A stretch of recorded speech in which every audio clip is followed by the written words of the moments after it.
mbokk yi mu mel ni ñu ngi jàkkaarloog Mao Cissé bu ñu nee Mao Cissé nag TFM la suñu xel dem wala groupe Futurs Médias yàlla dogal mu yor fa benn structure boo xam ne day yëngu ci wàllu événementiel événement bi sénégalais di xaar nag wala waa làmb mooy guy gi ak ki nga xam ne moo di rëg-rëg tey ñu fekk ko au niveau du CNC ñàkkul am na lu mu fiy dox Mao maa ngi lay bëggee. waaw maa ngi lay bëggee Babacar di bëggee ñëpp ñu nekk ci làmb ji di bëggee waa arène tamit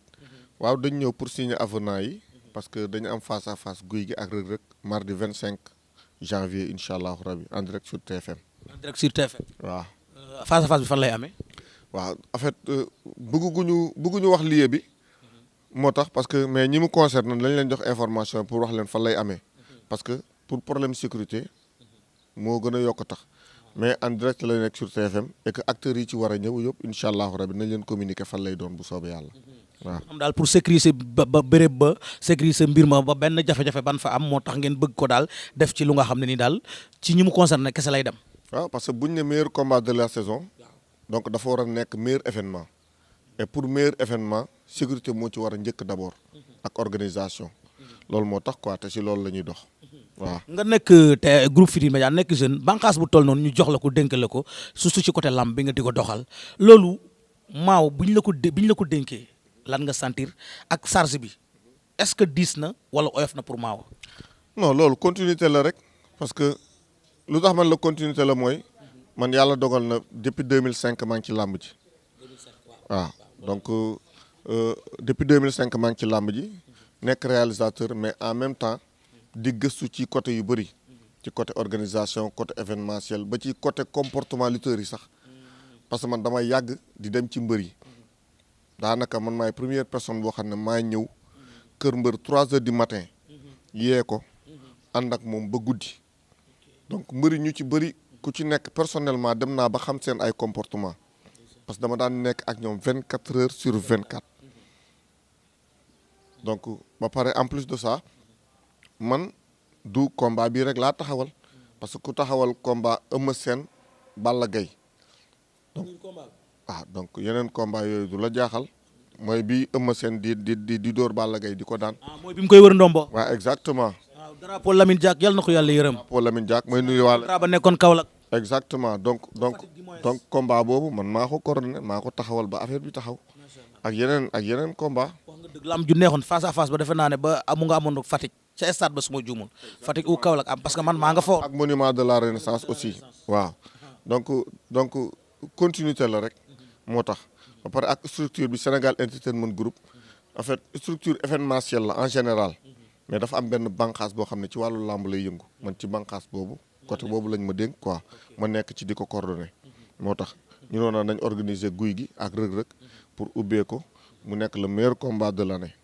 waaw. combat boo xam ne bëri na coow amoon na sax date bu ñu jàppoon ñu dem ba benn moment ñu dàq date ba biñ ko dàqee ñu ne ñaari mbër yi léegi dañoo lànk kandaare ne dootuñ bëri parce que date ba nii date ba naa bañ ciy déggaat sax ay mujj leen dolli xaalis ak yooyu mbir moom mën nga ko leeral sénégalais yi. waaw loolu moom dama ciy nuyu benn kilifa muy président Alioune Sarr li mu daan wax mu ne làmb bëri na coow waaye bëriwul problème donc loolu la amoon na coow mais amul woon problème pourquoi amul woon problème parce que man toujours j'étais en contact ak ñaari camps yi j'étais en contact ak ñaari staff yi parce que làmb ji dañ ko njëkkoon jàpp le 29 août yàlla dogal ñu reporté woon ko mais boobu kaw Covid moo taxoon ñun ñëpp ñu reporté suñu combat yi bii pas ñu jàppoon ko le 2 janvier mais dañu xalaat ne diggante bi le 2 janvier bi liñ ci bëggoon def yëpp peut-être que bu ñu ko defee le 2 janvier dina am leen lu ci manqué te événement bi dañu bëgg mu nekk un événement exceptionnel boo xam ne bokkul ak événement yi fi daan am parce que en fait li tax ma ne c'est le meilleur combat de la saison peut-être jour boobu di ngeen xam lu tax mu wax loolu léegi bi ñu poussé yoon la nga dem waxtaan ak ñi nga xam ne ñoom nga ko séqal mais ñooñu tamit bu ñu amee jaaxle wala am souci ci loolu ñoom tamit dañ la koy wax ne la ñun de bañu ñu report mais sunu problème lii la ak lii ak lii ak lii su boobaa man tamit ma xool nan laay def pour ñu trouver solution pour mun a déggoo ci loolu donc ci loolu laa nekk waxtaan ak ñoom ba yàlla dogal alhamdulilahi rabil alamin ñu d'accord juboo bi ñu d'accordé ma ànd ak ñaari managers yi ñëwaat fii CNG régulariser waat jël datu dimanche 20 février incha allah waaw. am na ñoo xam ne dañ ne concert Youssou Ndour moo taxoon ngeen pousse ko bi amoon fa nga xam ne mooy Diamniadio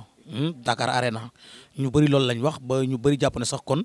xanaa kon loolu ngeen fa gën a favoriser parce que moo leen ëppal rentabilité que combat bi noonu la demee wala. non demeewul noonu parce que en fait concert Youssou Ndour spectacle la Sénégal Entertainment Group moom day organiser lamb donc c'est deux choses différentes benn ñaar ñun lettre bi ñu bind waa CNG boo demee nga laaj waaye CNG nga xool leen ndax motif yi loolu moo ci nekk wala nekku ci. loolu nekkul woon motif bi daal. non pas du tout non. combat bi nee nga li ngeen ci nar a indi da ngeen ci nar a def lu nga xam ne c'est la première fois amateuru lamb dund ko wala. non xam nga dañ ne ku yokkul yaa wàññi te tey pour man acteuru lamb yëpp li ñu war a def mooy xool nan la ñuy def pour lamb ji jëm kanam ba pare mu nekk quelque chose boo xam ne c'est exportable mooy c'est vendable parce que imaginez tey nga bëgg signer ak benn chaîne étrangère ne ko dama la bëgg jaay sama lamb mu ne lamb ji kañ lay commencer ak kañ lay jeex mënoo ko wax tey même des partenaires yoo xam ne ay partenaires yu mag a mag lañ ñooñu pour ñu accompagner la il faut nga tegal leen lu leer te lu leer li nga leen di tegal mooy tegal leen lu exact lamb ji lii ak lii ak lii moo ciy am lii ak lii ak lii lañ koy defee chaque heure lii ak lii moo ci am te noonu lañ ko waxee noonu nga ko war a defee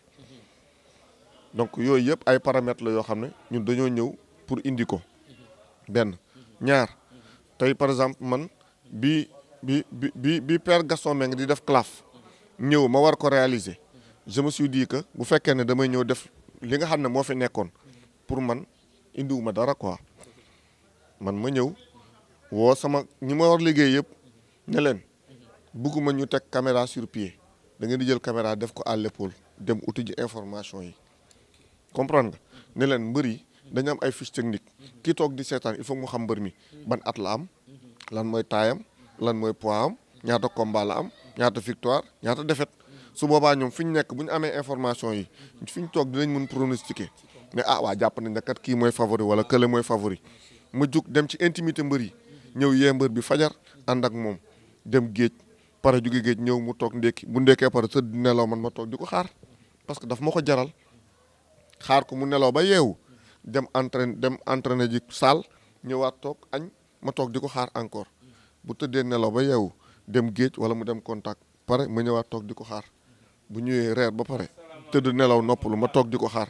loolu c'était pour apporter une nouvelle touche ci làmb ji comprendre nga noonu ma ko defee woon ci réalisation bi nag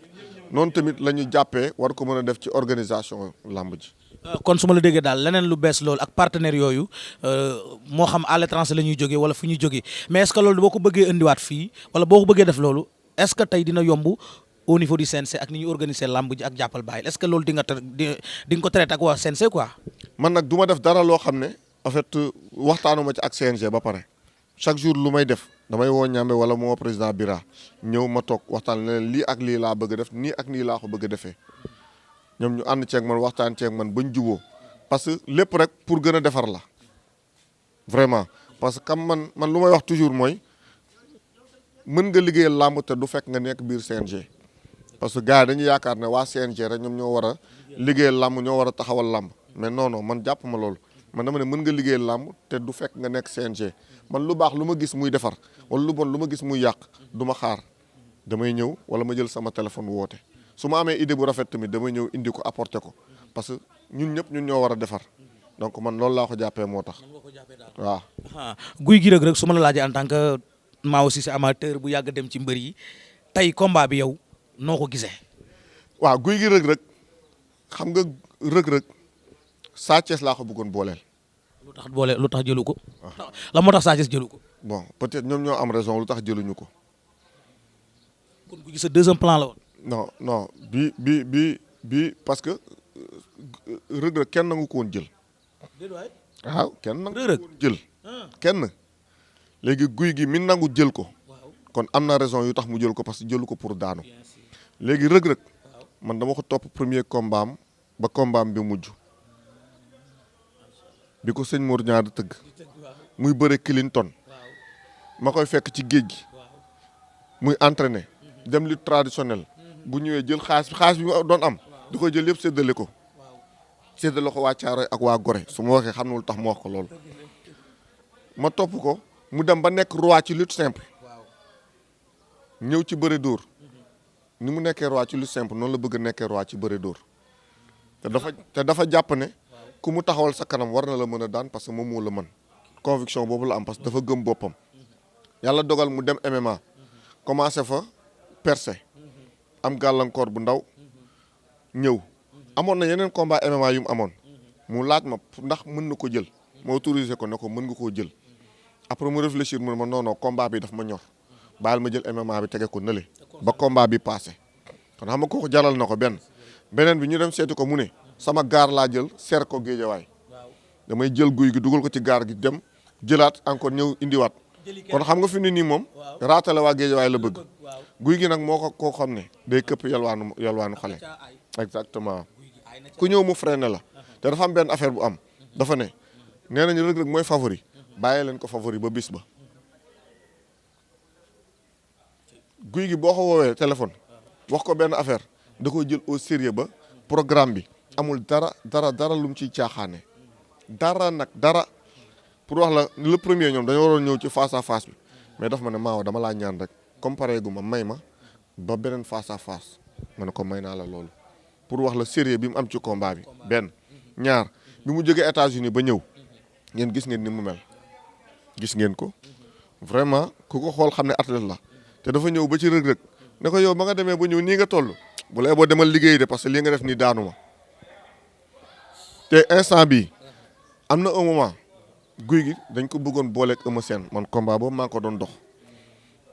donc guy gi bu jógee fii Eumeu Sène na nga koy xaar Gris Bordeaux nga koy xaar Tapha Tine na nga koy xaar. maanaam bu fi amee ndam yow pare nga pour jox ko Eumeu Sène. non ma ne ñooñu ñu ngi koy xaar donc te pour cela il faut mu génn ci lii. il faut mu daan kii ba pare. exactement il faut mu génn ci Reug Reug te Reug Reug tamit dégg nañ ko muy wax bombardier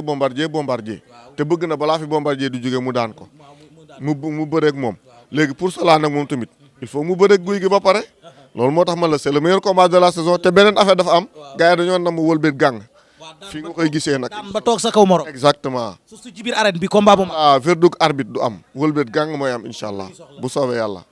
loolu neex na Maawo kontaan naa ci yow. amul problème maa la gën a bég. ndeysaan Yawou Dial. waaw xam nga ko de xanaa. yaa kii suñu partenaire la partenaire groupe Futurs Médias la waaw xaritu Youssou Ndour. Muhammad Rasulullah sallallahu alayhi wa sallam man Yawou Dial maa ngi déglu RFM xam nga lu yàgg dëgg la moo tax am loo xam du hasard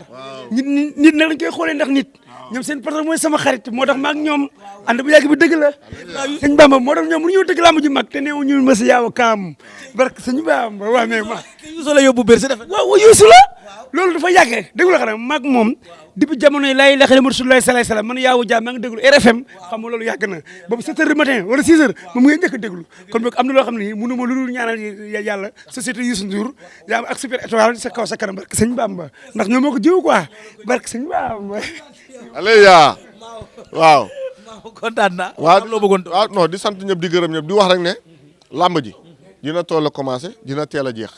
dina teel a commencé dina teel a jeex. dina teel a commencé dina teel a jeex combat yi du bëri. non combat yi du bëri ba pare dafa am yeneen affaire yu am ci biir yoo xam ne peut-être c'est des surprises moo tax bëgguñu gars yi sonn bëgguñu gars yi guddee fi incha allah combat yi dina neex dina tàng te dina xumb incha allah bu pay-per-view lay doon wala. non je pense pas. foogoo ko daal. xamul tax ma wax la loolu. parce que combat bi ñi ñu ko tuddee ñoom ñooy jël événement bi may ko Sénégalais yi. drapeau kal la. dinañ ko wax incha allah jour face à face bi. ci Maawo. soobee yàlla. professionnel la nag loolu ngeen bàyyi ca xel. waaw. mais xam nga groupe les arènes groupe bu bees tax gis nga Abou Ndour la muy bind. Abou Ndour moom topp kaa laa ko tuddee. nga tuddee ko parce que professionnalisme moo tax parce que bu soxlaa information soxla dara daf ciy topp du début à la fin je peux dire que man bi combat bi taxawee ba léegi moom mooy journaliste bi ëpp li mu jël téléphone am woo ma di ma ci laaj information avant combat bi di taxaw laa wax de bi ma paree bi ma waxtaanee ak Reug Reug bay négocier ak waa kër guy gi du ma toog semaine bu ma abu woowul allo ça va yaa ngi si jàmm affaire yi fu mu toll dégg naa kat lii am na loo ci wax daf may topp ba ma sës abu donc pour war la professionnalisme